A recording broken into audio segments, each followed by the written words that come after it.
obviously, topic of Istanbul talks, direct talks between Moscow and Kiev, is number one at this point. Everyone is talking about it.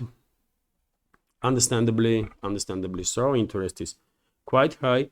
And we have this report from TASS news agency, which is based on statements of US President Donald Trump, that head of US State Department Marco Rubio and other US envoys will fly to Istanbul for Ukraine meeting. And well, reports are that it's not just Marco Rubio, but also special envoys of Trump, Steve Witkoff and Kellogg, will be in a US delegation also. Okay, this is supposed to be direct talks between Moscow and Kiev. That was an initiative of the Russian president, but clearly all this idea is turning into something different, and I don't really have a strong opinion yet. Is it for good or bad? This transformation of idea into something else. We will find out in just 24 to 48 hours. Also, dear friends, RIA Novosti is reporting that Marco Rubio had a phone conversation with the head of Zelensky's office, Andrei Yermak. I guess Rubio wanted to find out where Kiev regime stands in regards to these Istanbul talks, and most likely Rubio wanted to find out what kind of orders globalists and globalist puppet regimes in Europe, first of all London, did give Kiev regime. And who knows, maybe he knows better now. Whole position of globalists and their puppets. That might help US in some ways, but one should also keep in mind, dear friends, that Marco Rubio is a neocon, right?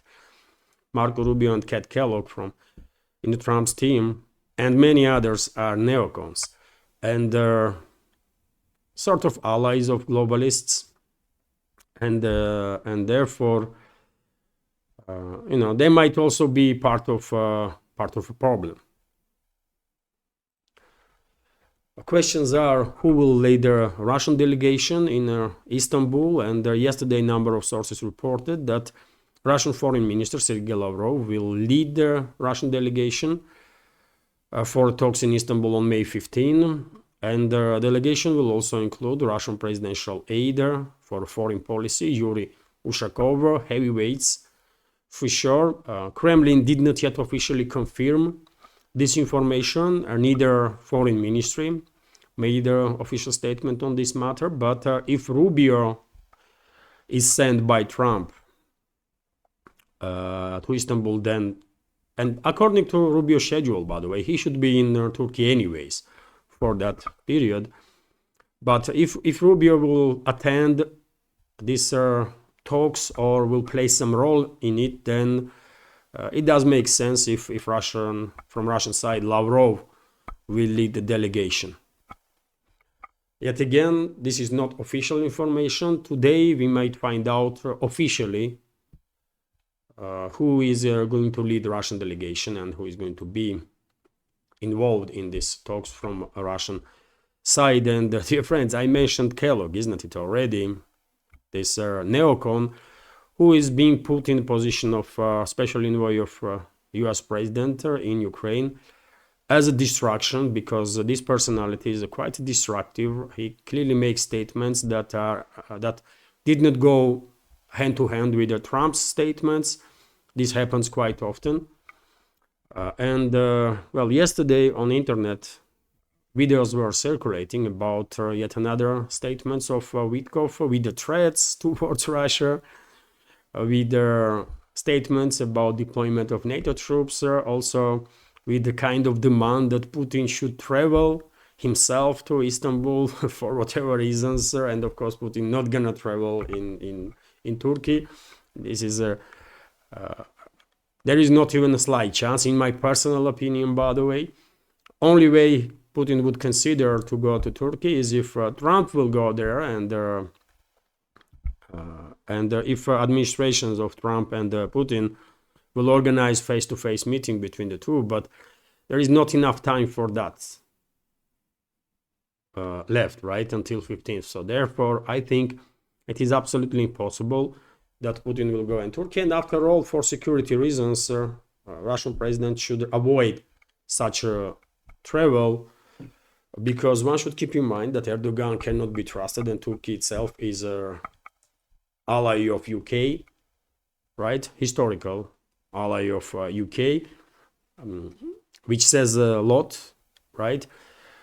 Also ally, at least partially, of US and NATO member state, and countries that are run by people that cannot be trusted, like Erdogan, for example. But let's listen to Kellogg, what he had to say about this Istanbul talks first. Be a superb meeting. I know President Zelensky is going to be there. I just talked to the Ukrainians, both Umarov, the defense minister, Zelensky, and also their chief of staff, and I want to confirm he's going to be there. He will be there on Thursday. We're hoping President Putin shows up as well, and then President Trump will be there. This could be an absolutely incredible meeting with him. You know, we've already got what we call the term sheet. The term sheet means these are the areas that we think they need to negotiate, they need to talk. We came through Paris and then in London a couple weeks ago, came up with them. And if we can get to this, we can get peace, I really believe, pretty fast if all three leaders sit down and talk.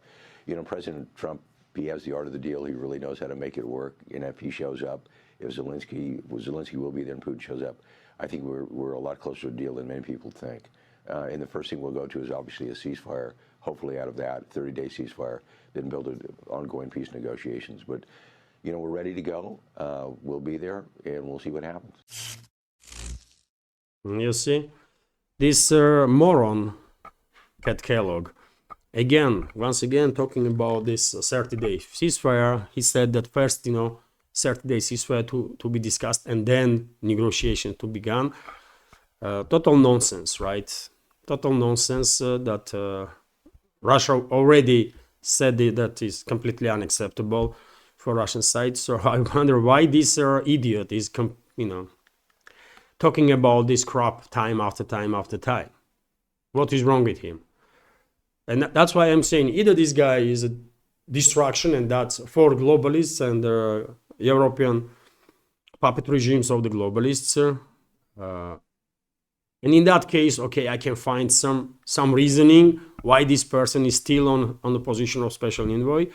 But if he was not appointed especially to be a distraction, then in that case, Trump should get rid of him as soon as possible, because this person is humiliating Trump and his team, his administration, for sure. And I already said that in no way Russian president will go to Turkey right now. This is not the time, and not the place, for sure. But Russia will send delegation, have no doubts about it. And as I said to your friends, Kellogg also went to say once again that US is in discussion with a number of European states, UK, France, Germany, Poland, to send their troops on the banks of the Dnieper River. Not in western Ukraine, that would be understood in certain ways, but on the banks of the Dnieper River, right? So the west of the Dnieper will be controlled by NATO, which is absolutely unacceptable for Russian Federation, and Moscow was very clear on that. And the very day that NATO troops from whatever NATO country, being UK, France, Germany, Poland, or I don't know, Denmark, in whatever day they will arrive on Kiev-controlled territory, they will be designated as a combatants, legit target for Russian armed forces, and they will go back into their countries in a body box. Pure and simple. But this moron, Kellogg, still talks about deployment of NATO troops, and I'm not sure if Trump is on the same page with him, right? Because a few days ago, Kellogg was opposing Russian initiative on direct talks and was in full support of this 30-day ceasefire. And the very same day, US President Donald Trump said that he is in favor of initiative of Russian president. So What's going on there? And when it comes to the statements about these British NATO troops in Ukraine, let's watch this short clip, by the way.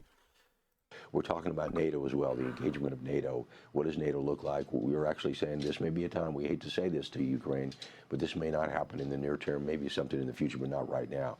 When you're talking about the Brits, the French, as well as the Germans, and now actually the Poles have a force west of the Dnieper River, which means it's out of contact range, and then to the east you have a peacekeeping force, and what it would look like with a third party involved with that, so you can actually monitor a ceasefire. So we have this thing pretty well planned out. We looked at it. This term sheet is pretty extensive. We've actually passed that to the Ukrainians, to the Russians, to the members of NATO and the E3. So we're very, very comfortable where we're at, and what it should look like, a peace should look like. Obviously, with negotiations, it's not going to be perfect. It never is. But there'll be some give and take. We fully understand that. Yet again, dear friends, Kellogg is not even hiding that all these talks about US blocking Ukraine's Ukraine joining NATO is just a bluff, right? And Kellogg says it openly, isn't it? Maybe this is not possible now, but sometime in the future, we will deal with it, right? All they want is to basically gain some time, right, for their proxy, and fool us.